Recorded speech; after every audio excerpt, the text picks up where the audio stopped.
Hey, what's up, everybody? We're live, and we got my one of my best friends, Chris Thayer. He's an extraction expert. Hey, He's what's been up, doing everybody? this, yeah, he's been doing this longer than probably a lot of you have been alive, I bet. And so, yeah, thanks for spending the time with us today, Chris, to educate us about extraction processes and your experience in that world. And so, yeah, I always appreciate you, brother. No, for sure, for sure. I'm stoked stoked to be here. I've been making hash for a really long time, one way or another. Um, been doing BHO for a really long time now. Do a lot of live resin. I make a lot of. We've been messing around with CBD for a long time now. I had CBD products, back when Matt was still running stores and I was still selling hash at him.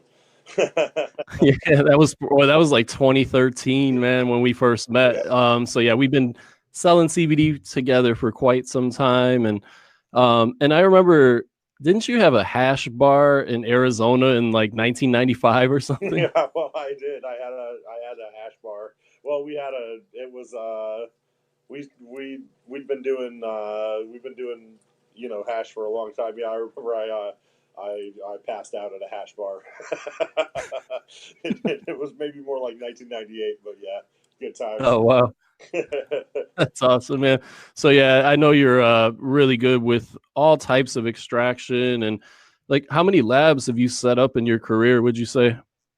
Oh, a lot. I mean, back when the labs were more, let's say, rustic, we had a lot of them back then.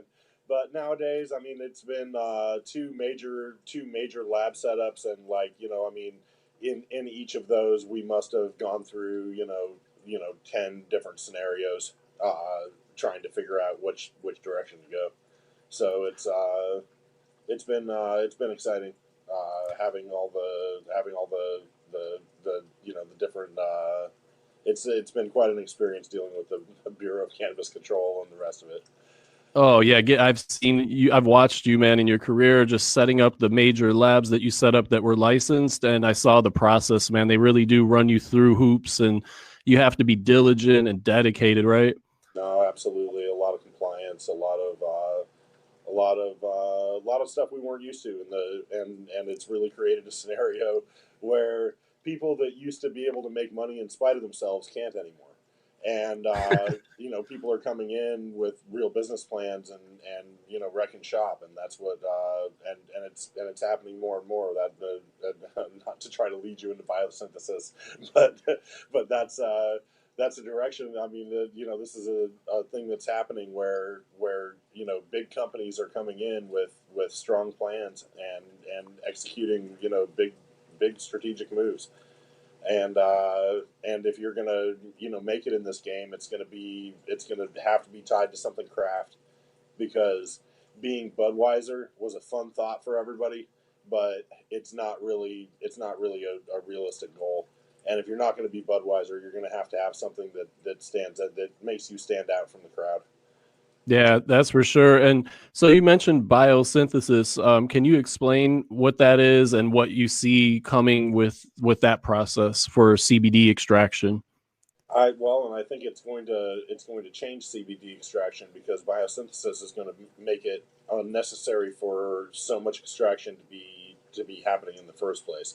So were you doing bulk CBD extraction with giant ethanol machines and rotovapes and short paths and I mean the white films and all that stuff, and at the end of the day, what I think is that biosynthesis is going to change all that. I mean, all of that stuff at the end, at the end of the line, when it's totally done, still generally tastes like a burnt flask and isn't very appealing.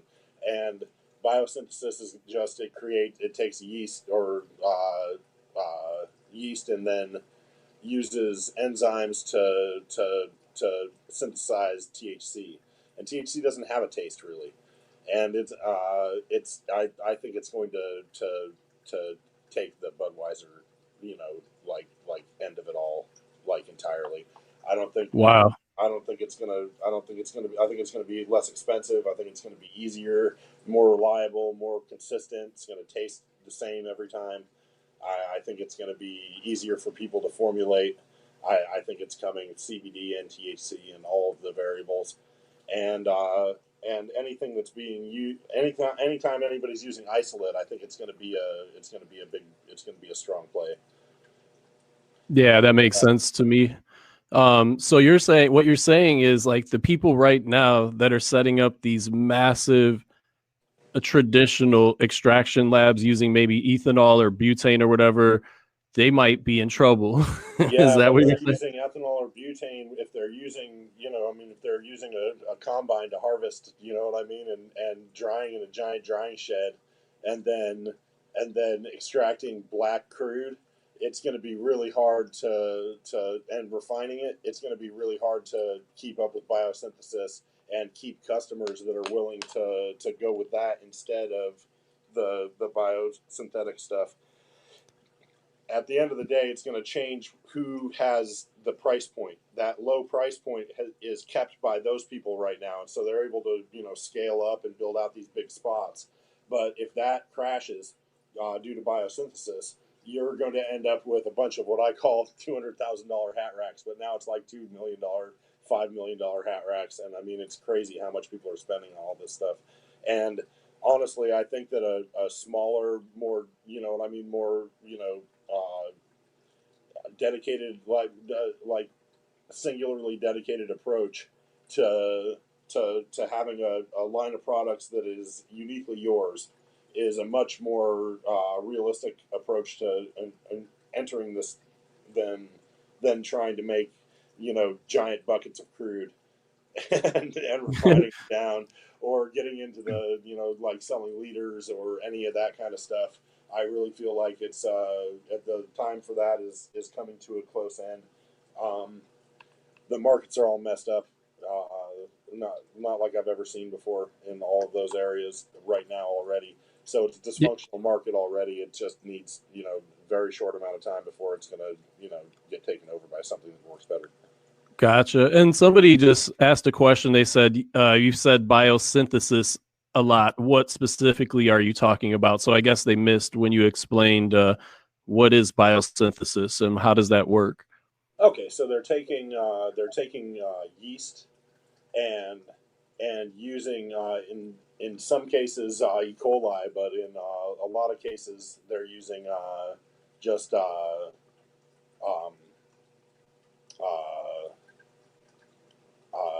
uh, you know what, I don't remember, but they're using it like in the E. coli case, they're using enzymes. I'm sorry, they use enzymes or E. coli to change the yeast. Like it basically the little animal switches the. Sorry, I keep on getting I'm getting blown up over here. No worries. And the biosynthesis happens when this E. coli that's been bred to basically eat yeast and spit out THC. Wow. And it does it on these huge, enormous scales. So they're going to have this stuff for cheap, like some say really, really cheap, and it's going to be able to be made in huge quantities in a safe. And I mean, it's safe and pure, and when it comes to the average Joe, that's the same one that's having a beer on a Saturday, like that doesn't care. I mean, he might have like one Amstel Light in his whole life, and he didn't like it. You know what I'm saying? Like that covers a large group of people. Yeah, those guys aren't going to care whether it was their CBD is from biosynthesis or from hemp. They're never going to know. They're never going to care. They're never going to look. They're going to see that price point, and they're going to hear their buddy raving about it, and they're going to buy it. And yeah, but then you're going to have your purists that want that real hemp extracted oil, and that's what we're talking about, creating a craft extraction business where you're growing the hemp at a level of excellence, like where it's the super quality hemp, and then extracting it with certain methods like live resin is kind of what we've talked about before. Is that kind of the direction you see things going? Yeah. I mean, I see if you're going to make a product, you're going to want to make it out of the highest quality material that you can, so that you can use that as a place mark in the market. And I mean, the the ability to do that is I mean, based entirely upon your operation. And I mean, and people like things like sustainable operations. We have one guy that's doing geothermal stuff, and a bunch of permaculture. And I mean, having a sustainable operation, that's well built, is going to be, I mean, they're selling craft beer companies for billions of dollars. I mean, this is not something that's far off from that. I mean, all that you have to do Yeah, is put together something smart and let it make some money, and you're going to get bought by somebody who doesn't want to go through all that hassle, and doesn't know if they can. exactly. Like these major companies, they obviously don't know about certain extraction techniques like live resin and other methods like that. And they're going to see a company that's a small craft company making an amazing product, and they're going to buy them up for sure. Oh yeah, absolutely. It's happening left and right. And I mean, the whole point is to make sure that what you're doing is in line with what's coming. And if you're just trying to make bulk oil and sell it, I mean, I think it's going to be really hard to go down that road. And if you're already on that road, there are some things that you can do to what I'm saying, hedge your bets. But yeah, I highly recommend a craft brand. It doesn't have to be smokable by any means at all. I mean, in order for the benefits of the entourage effect, doesn't really necessarily need uh, uh, inhalation smoking. I mean, that can be all the way through your skin. That can be a part of anything. And the the I mean, the full spectrum or broad spectrum, what I mean, that you find that's distilled. There's no such thing as that. There's no such thing as full spectrum distilled oil. The whole thing about distilling something is that you're doing a molecular distillation. You're taking it apart by weight, and that's not how full spectrum works. Full spectrum is the entirety of what you pulled out of the plant, like set in front of you, all the things that you would want out of it, everything that's not fibrous or fatty Yeah. is left. And so in that case, you're going to have the true full spectrum effect, and you can make that into something that you eat, or something that you smoke, or something that I mean, I used a CBD, what's her name, it's a CBD brand that my friend came up with the cream, and it's got argan oil, and like a bunch of apricot seed oil, and all kinds of cool stuff in it. And I don't know, it's not making me much prettier, but it's but I like it. But That's funny, dude. I remember one time you told me you look like Benjamin Franklin on crack. yeah, I did. I used to have long hair. It was kind of stringy, and like I used to say that on stage. That's funny, dude. Like Benjamin Franklin with a drug problem. Yeah. It's not as bad anymore. It's more like the guy who's chasing Roger Rabbit with a shotgun. I'm not sure. It goes left and right. But yeah, and then another thing, like I talk to CBD companies all day, and this is what I do, and I'd say about 90 to 95% of them, they brag about we have CO2 extracted CBD oil. And what are your thoughts when it comes to CO2 extraction versus hydrocarbon extraction or rosin press or any other types of extraction methods? Well, I mean, rosin would be something that would be for a super it's a super niche market, and it's something that you would want to get into slowly. That's not something I would go straight in at ever. It's one of the last places to go, like when it comes to learning how to what I mean, do all this stuff. Oddly enough, it's the most it's the most archaic. You're basically just using pressure and heat. But the as far as the CO2 machines are concerned, I mean, it's an enormous investment.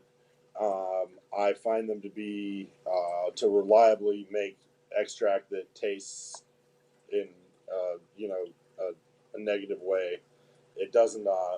It has the same full spectrum problems as distillation. It's it's isolating that and pulling it out by itself, which seems to do something. When you put them back together again, it doesn't seem to have the same effect as when you extract them as a whole together.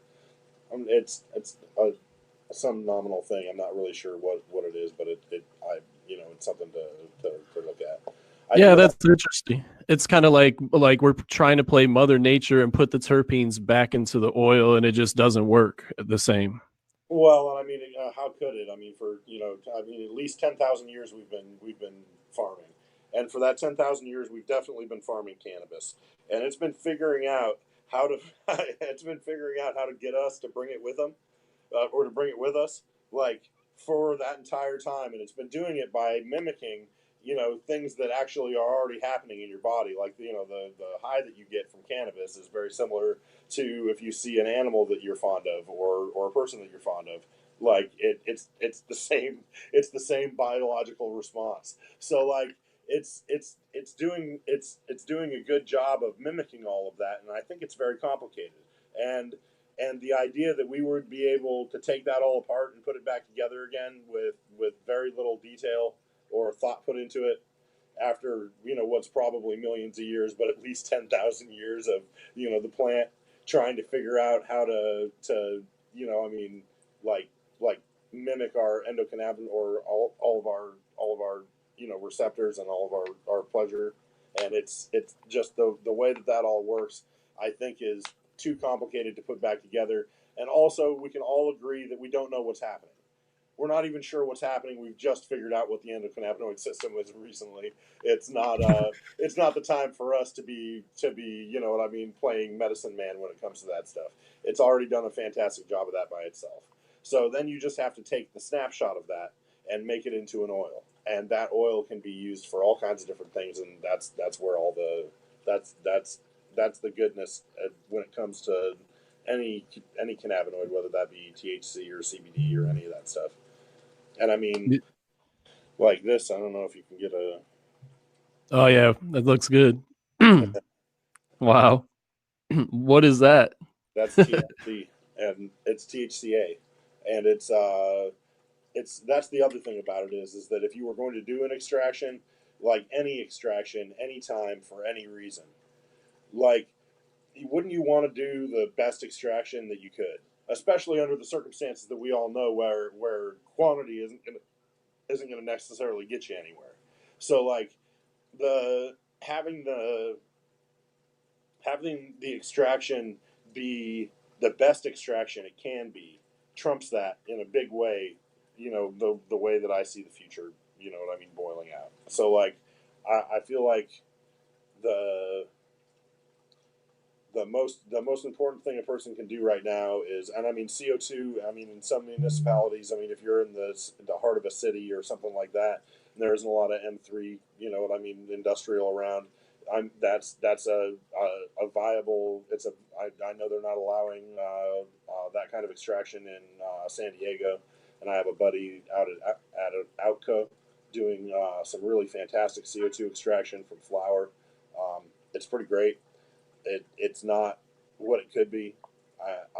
We laugh about it all the time. They're just pushing flour through those machines all day long, and some of it's really fantastic flour. And we all wish it was BHO. Wow. It's important to make sure that you start off with with a strong foundation, and one of the strongest foundations you can have is a superior product. Yeah, for sure. So you're saying that even in the if you had a hemp extraction company, what type of extraction method would you set up? I would say one of the first tricks to getting this all to work is to remember that most of the people that ended up in extraction in my world started as farmers. So go back to your roots if that's the thing that you do. Go back and do it. Make sure that you're growing your own, and that way you have the ability to extract it the way you want to. If that's not the case and you have to purchase the biomass, you're going to want to have a direct link to that farm, and you're not going to want to. I mean, you're not going to want to budge from this at all. But you're going to want to have to harvest it properly. You're going to want to have to take care of it after it's been harvested properly, and you're going to want to make sure that you extract it properly. And if you do that, you can end up with a much more viable product, something that's easily recognizable as better than the average Joe's, like silliness. And it's one of the it's a super important thing to do if you're going to be in America trying to do this. Also, I mean, I saw a picture the other day of a buddy standing in a hemp field in Romania that was endless, an endless hemp field. It hadn't even been planted yet, but I mean, it was as far as you could see in every direction. I mean, Wow. I mean, as far as every direction. That's awesome. And I mean, they're doing it out there in a big way. And if you think that the stuff in America is going to get a better value, if it's not a better product, you're wrong. We're going to have to make a better product. Otherwise, we're not going to get a better value.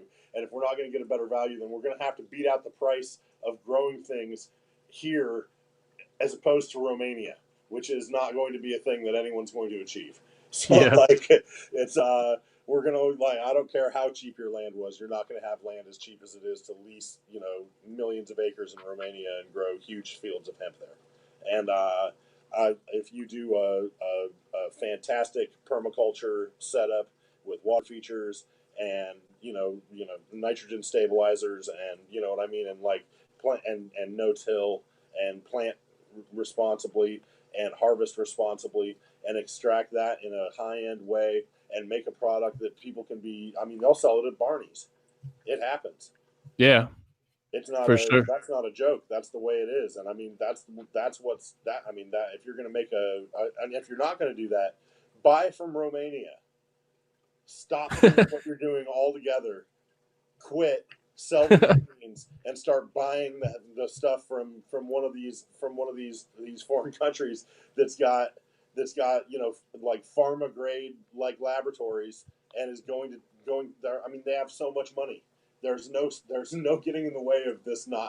This is a bubble, and this bubble is going to pop. And when it does, Wow. the people that are going to be able to survive are going to be the ones that saw it coming and were able to make moves to make it through. And I mean, the kind of stuff that actually works is, I mean, you don't have to, and I mean, that's the great thing about it is that they've already set the price point for absolute garbage. And we can all agree on that, I'm sure, is that what's out there right now, for the most part, is a bunch of poopy.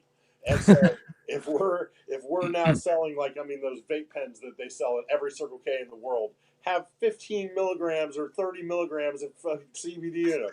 I mean, for the whole pen. Yeah, it's ridiculous. That's bananas. That's just silly. I mean, that's set the bar super low. You know what I mean? And those things are $10.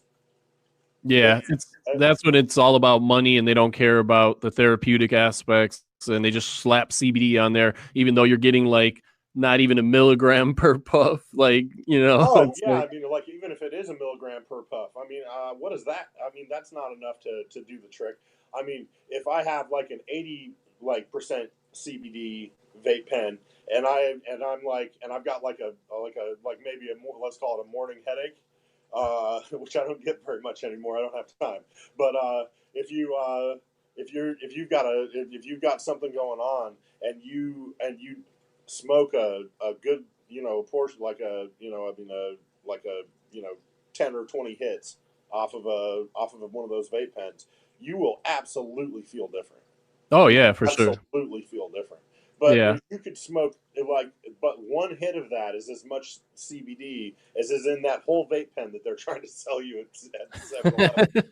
So I mean, it's all that you have to do is come up with something that's actually sustainable, and then and if you cannot afford to set yourself up for a longevity in all of this, try to find a way to sell shovels if you can't mine.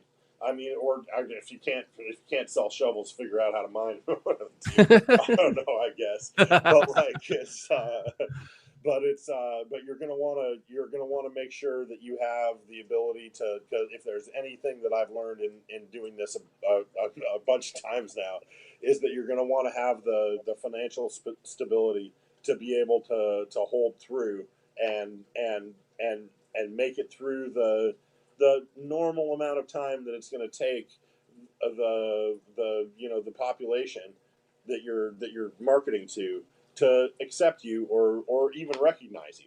And I mean, Yeah. you have to be realistic about that. You're not going to just go on the shelf and be the biggest hit. Nobody does that.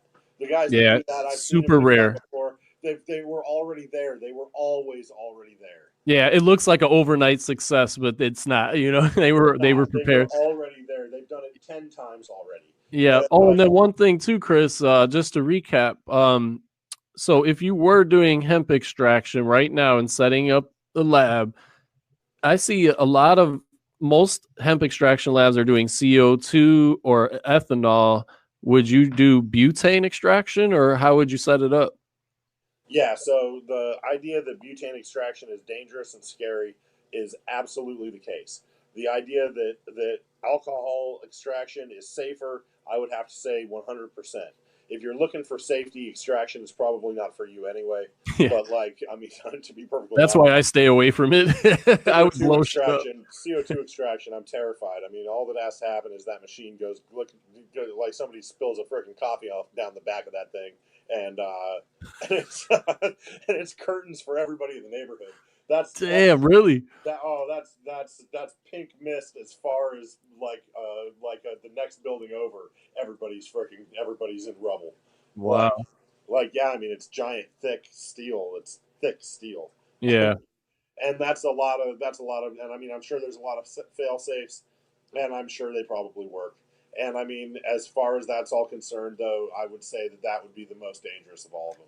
But CO2, really? But yeah, and you don't really hear of CO2 labs exploding, so they probably do have a lot of fail safes. well, But it if it, costs $200,000 for a CO2 machine, so you're not going to find it in a garage. What you do find in a garage is a bunch of kids with a butane freaking with a case of butane, and they're sitting there shooting butane through a glass tube, through a bunch of biomass into a Pyrex cup, and they're doing this with like the garage door cracked and a fan going, in the hopes that yeah, that is going to keep them safe because they're 23 years old and they're dumb as fuck. And so, I mean, like, not that all 23-year-olds are dumb, but these ones in particular are definitely not the cream of the crop. Some of them are pretty bright, but this is a very dumb move. And so, what they end up doing is blowing their garage door into their neighbor's house and lighting their entire house on fire, which was completely full of CO2 or of butane, because the wind was blowing in down through the door and then through their entire house as well. So their whole house explodes. Sometimes lifts the roof off. oh, Sometimes you can see it from I mean, I could see them. I could see. I mean, I was driving home one day and saw one explode, and was like, "Oh God, I know what that was." And I got home and checked the news, and sure enough, it was a bunch of idiots in a freaking in a like a beach mansion that they had rented, doing it in the freaking kitchen. And oh, I mean, they just don't know any better, and they're dumb kids, and so you're not going to have that happen with a CO2 machine, because no dumb kid's going to get a hold of a $200,000 machine, and if he did, he'd be terrified to try to use it, which he should be to do what he was doing anyway. But that's not the point. So at any rate, so CO2 machines blow up about as infrequently as frickin' as anything else that happens in a legal and reasonable environment. You don't hear about constant fires at places that make extracts. There's I mean, look in your cupboard. There's a million extracts. There's not a lot of fires at a lot of those extract companies, and those extract companies are using like butane. heptane and pentane Oh and yeah, a okay. bunch of gases that are way more dangerous. I mean, they just the tiniest little leak out of there. I mean, I had one guy that had a legal facility and he had a lot going on, and I remember he had a couple of fires within a couple of months. And I mean, it's really hard to do all of that. You're it's a that's a heck of a it's a heck of a job. And I mean, Yeah, I really feel because all your post processing is going to be done with hydrocarbons, even if you're just doing like a ethanol thing. CO2, I would say, would be my second. I would take CO2 over ethanol for the way that I think things are going. I would not go big unless you know what you're doing, and you know how to scale it, and you can just build onto your machine as you go. I would not go and buy a big giant, like, huge processing machine that pumps out garbage, um, and I wouldn't buy a CO2 machine unless you're literally pigeonholed into it. So real quick though, why don't a lot of hemp extractors use butane then? Because I don't think I've ever met somebody extracting hemp with butane. Other than me. Yeah, except for you. But yeah, like you're is it they just that far behind you? Yeah, well, I mean, it was the same thing. You didn't really meet him. You didn't really meet him back in the day either. But like back in the day, if you remember, the vast majority of people coming into this world were making either Rick Simpson oil, which is alcohol, Alcohol. or they were doing a CO2 extraction. And if they had some sort of thing that was quasi legal, or they were trying to have a company, even if it wasn't true, most of them said that they were made with CO2 oil. It was easy to pitch to people that had never heard of any of this before that it was made with that, than it was made with butane. You tell people that it was made with butane, and their first reaction is never really very good. I remember mine. I remember the first time I saw a bowl of hash oil, and I saw this bowl of hash oil, and I told my friend that I was like, there's something wrong with this. I was like, this ain't weed. There's something wrong with this. And I smoked it, and I was wrong. It was weed, and there isn't anything wrong with it, and it's not. And we've it's a magical thing. It's an absolutely magical thing. I mean, I have lupus and a bunch of, I got all kinds of stuff going on, and I gotta say, I mean, it's having the ability to just take this thing and and and and and and absolutely have a reset on my day that starts whenever I say, just instant reset on my whole day. Yeah, it's a beautiful thing. Yeah, it's an absolutely beautiful thing, and I mean and that's not really possible with any other kind of extraction other than this and rosin. Yeah, I love rosin myself too, and but yeah, when I had my dispensary, when we were running the dispensary, there was 600 patients a day coming in, and a lot of them were concentrate heads, and the main buyers was live resin butane extraction by far, like rosin, and we had rosin, ice wax, butane extracted. Back then, the rosin and the ice wax, the rosin wasn't even there a lot of times, freaking up until the very end of when we were doing stores. And like, yeah, that was like the last store that we had when we finally got the rosin, like in 2016 or something. But yeah, before that, it was everybody was buying butane, and it just, you have to be sure you purge that butane properly and you know what you're doing, right? Because otherwise it could be dangerous if they're not purging that butane out of the product, right?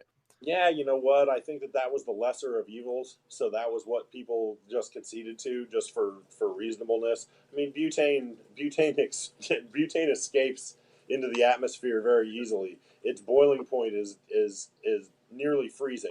So just like how it is when you boil water. I mean, very much, almost exactly like how it is when you boil water. At a certain point, when you heat up water, it's going to want to turn. It's going to want to turn into a gas. It has to. Yeah. And that same thing happens with butane at just above freezing.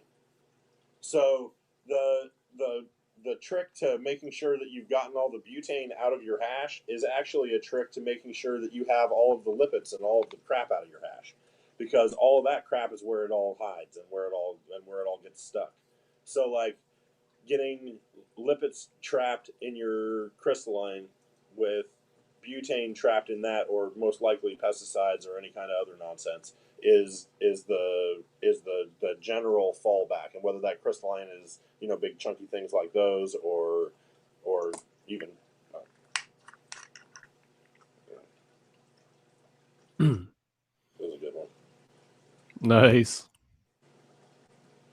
But like big old chunkers or whatever it is, I mean, at the end of the day, they, or if it's tiny little ones, I mean, getting all of the butane out is I mean, if that it's not something that you would really need to concentrate on. It's going to happen. It's going to happen through. I mean, a very simple set of steps. It's easily the easiest part of making hash. Is getting Gotcha. all That's the interesting. it's at the end of it. I mean, when you've got it all down, I mean, pulling the butane out of it is just as easy as heating it up and adding a little bit of vacuum and giving it a little bit of time. And it's not anything that's not done in plenty of other industries. Yeah, So because other industries use that method of extraction and do the they use it same in for chocolate food. in Oh coffee. yeah, chocolate. Um, and then another thing too, like I'm seeing this a lot in the CBD industry, nanotechnology, and they're saying we have the nanotechnology CBD product, so it's going to absorb into your system more effectively than the regular CBD oil. What are your thoughts on nanotechnology? I feel like nanotechnology one more time here. Good gracious. I feel like nanotechnology has its place in a couple of different spaces. I think that I think that the majority of nano is just BS. I mean, they've just basically gotten it water soluble, is what they really should call it. The stuff that really is nanoparticleized that can go through your blood-brain barrier, and that will, and that and that and that can basically. I don't for CBD. I'm not sure we understand CBD well enough to really clock the benefits of doing that. But with THC, for whether you're talking recreationally or you're talking medically, I mean, we can all agree that the high that's produced when you eat THC, delta 9 THC, and it's turned into high, what is it, hydroxy 10 or something like that in your liver, and it's a totally different high than if you smoked a joint or I mean, ingested Yeah, in a smoking way or something like that, where way stronger. it's way stronger, it's better high, it's a cleaner high. You're less burdened by sleepiness, or what I mean, like lethargicness or any of that kind of stuff. And if you nanoparticleize THC small enough, and you can ingest it, and then it goes through your blood brain barrier, you're skipping a lot of steps. And you can, like, very much like liquor, you could have a shot, be intoxicated within 5 minutes, and then have about a 40 minutes until your cool down, where you're starting to cool down again, very much like a shot, like of alcohol. Yeah, And I think there's a lot of value to something like that, as far as recreational and that kind of stuff, for THC. But as far as CBD is concerned, I mean, honestly, the closer to I mean, like, trying to figure out how to beat it up even more seems like a backward step. If I was trying to find bioavailable CBD, I would, like, try to feed CBD to an animal, and then try to get it out of its milk or something like that. So that I yeah, was so if I was trying to find bioavailable, so if I was trying to have CBD that actually worked, like, I would try to feed it to my animals and eat it, and I would and eat the animals and things like that. Because the thing is that we used to have a bunch of CBD in our diet, and that's the reason why our bodies stopped making whatever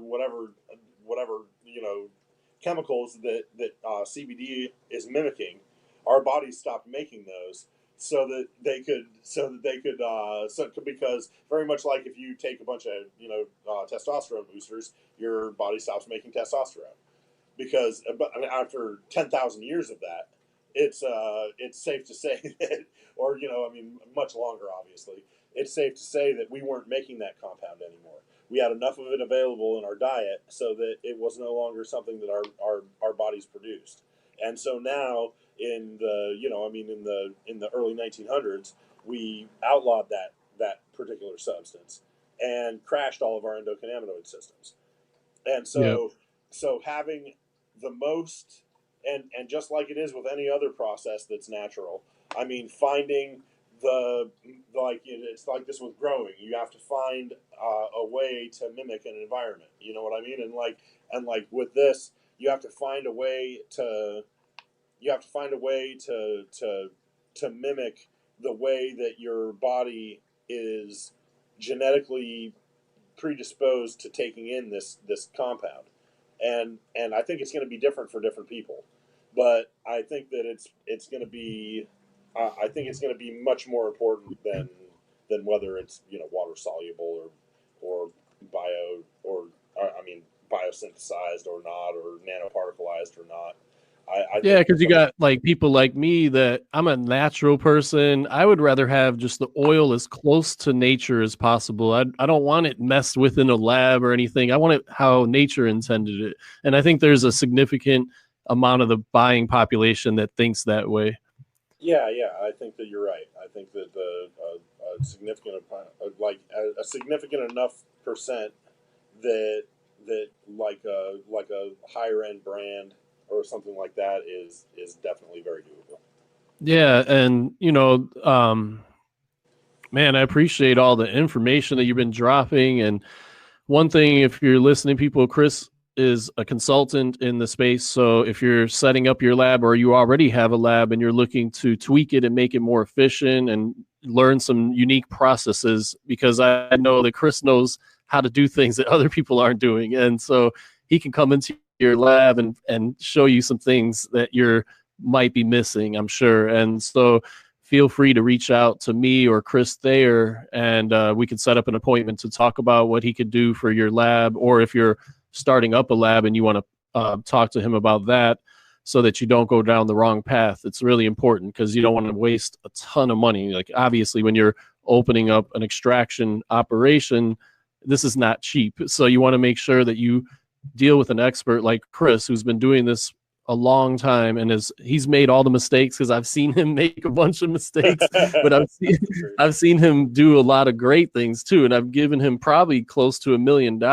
in my dispensaries buying hash off of him. So he's made a lot of home runs and he's made mistakes. And that's why he's able to teach other people to avoid those potholes because, of that experience. And so definitely feel free to reach out to either one of us. And if you have any questions, feel free to shoot them out to Chris right now while we're still live. So I can see the questions pop up on my screen. So feel free, and we'll just sit here talk for a couple more minutes if anybody has any questions to shoot out. But yeah, man, it's a crazy business, man. It moves so fast, and you kind of have to be nimble and ahead of the curve and know what's going to happen, because otherwise I've seen people lose a ton of money in this industry. Yeah, no, absolutely. And I mean it's over the strangest things too. And I mean if you look at restaurants, are a great example of this. Like go to a restaurant, find me a single restaurant ever in the history of time that's got a roomy kitchen. Will not find one. There isn't not one. That does not exist unless it does not exist unless it's like there's obviously the exception to the rule somewhere, I'm sure. But the roomy kitchen is not a thing. You are as close to everything that you need as humanly possible. You turn on this side, you're there. You literally have to just turn around and everything else is right there behind you. And like that for a reason. And knowing where to put stuff and why and how big it actually needs to be, because I mean the average lab that I hear people talking about is 5,000 square foot. Well, I mean if you have I mean the entire operation could be done in half of that most of the time. Yeah, I just talked to one guy. He's like, we're going to set up a 50,000 square foot extraction lab. I was like, really, man? That's massive.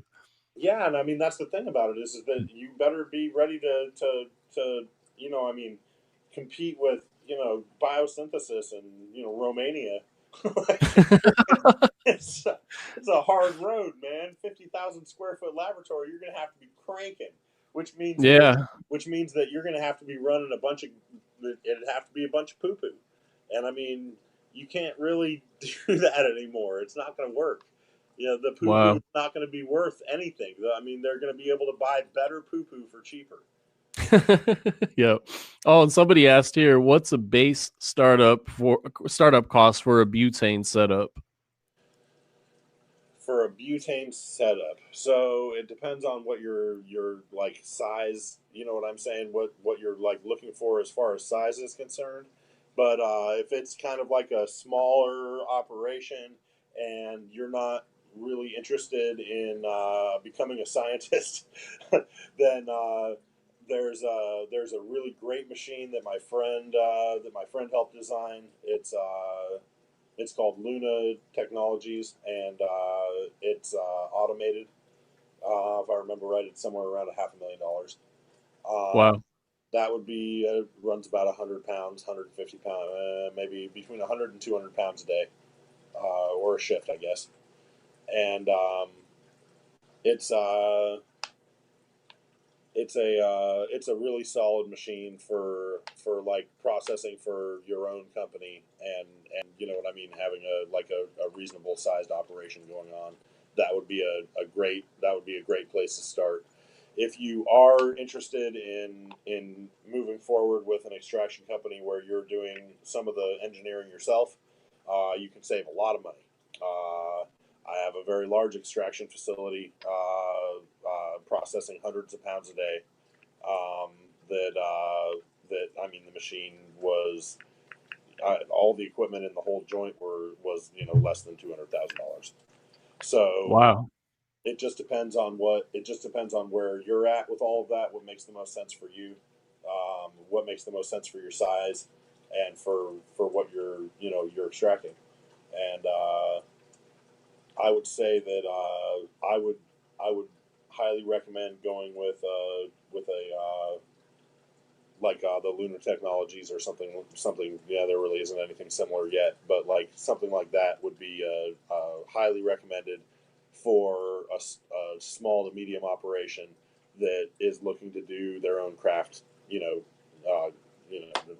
cannabis thing of any kind. Gotcha. And then somebody commented you can get all the equipment for under $20,000 pre-made, but volume is obviously lower than 200 pounds a day. Yeah, I mean you can buy a small BHO extraction machine, but you're going to want everything to be ASME certified, and you're going to want to have a peer reviewed and all of that kind of stuff. It's the the the process for all of that is built into opening a laboratory. So I mean, going to Extractor Depot and spending 20 grand on a extraction machine is and you have to put that in your garage. You can't actually run that in a licensed facility anywhere that I know of anyway. Yeah, that's like shit. I could probably spend $500 and start extracting. I can get me some tubes and some some Yeah, you could just some say butane cans. yeah, you could just say heck with. You could just say heck with. I mean, airplane parts, and just use parts from an old cart. You know what I'm saying? And I mean, you might be okay. But the airplane parts, the reason why, the reason why, like a little screw that you find screwed into something in an airplane costs $6 instead of 6 cents, is because somebody had to make sure that that thing was manufactured properly and that it's going to work, and that's so that everyone doesn't die. And it's the same kind of thing with this extraction equipment. Yeah, like you're saying, peer reviewed, and like somebody posted in here. Have you heard of the Icarus closed loop extraction kit? Icarus doesn't ring a bell, but you know what main brand it was. So there's really real They many. posted it in there. We'll comment later on it, but yeah, I just was wondering if you heard of that one. And then somebody asked here, any tips from your perspective to include when pitching investors to differentiate and close deals? I'm not going that route though. Know a lot of others seeing this are. So like, when you're pitching investors, how do you differentiate yourself and close the deal to get some funding for a lab? Like, how do you get the interest? Have some Like skills. you, Have something to hang your hat on. Have yeah, something that you're because I've already seen you do it. trusted. Yeah, so it's just having the skills, huh? And no, and having something that nobody else knows what to do that makes you valuable. Yeah, yeah, and I mean, if you don't have those things, it's okay, because I mean, there's a lot of room for a lot of different stuff. But like if you, I mean, if you really want to stand out and be something that people are want to be a part of, then I mean, immerse yourself in it, and make it a part of your whole life, and you'll find that very shortly people are gonna want to know what's going on in your head. So that's been my experience. So, like, I mean, work hard, and make sure that because it's really not a pitch. It's only a pitch if you're I mean, it's really only a pitch if you're pitching something that's ambiguous. Otherwise, it's just a hard liner. You're just hey, I do this, and I do this, and I can do it like this, and I can do it this much, and this is what I need in order to do all of that, and and that's the hard line in right there, is just knowing what you're going to do and how you're going to do it, and having someone on your team. And if you don't have anyone on your team like that, find someone and make them a part of your team, so that you have something behind you that makes sense, that people can stand behind. That makes sense. Yeah, because people invest in people. They don't invest in business plans. They invest in the people behind the plan and the team, especially in an extraction lab. You got to have a really solid team that's going to show up every day and execute. So that makes sense. Yeah, and that's why that even though it's $500,000 for that piece of equipment, and it doesn't do enormous quantities, but at the end of the day, it's operatable by one person whose only job it is to press a button. He's not there to make any kind of critical decisions. None at all. He packs a column, and then he puts the column in, and then he extracts that column and pulls the column back out again, and throws the biomass in the used bin, and he presses a button in the meantime. Occasionally, he pours out the stuff into whatever container you tell him to.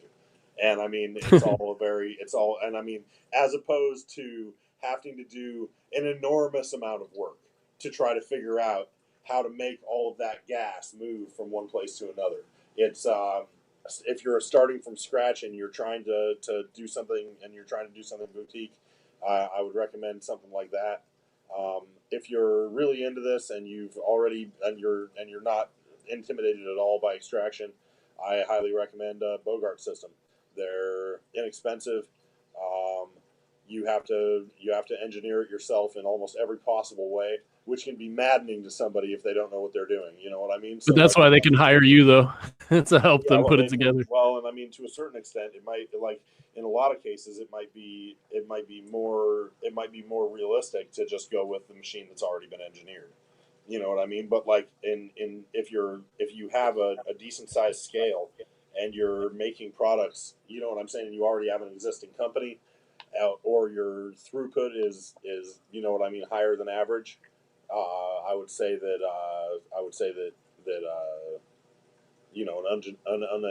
an unengineered machine and a very experienced extractor would be my choice for sure.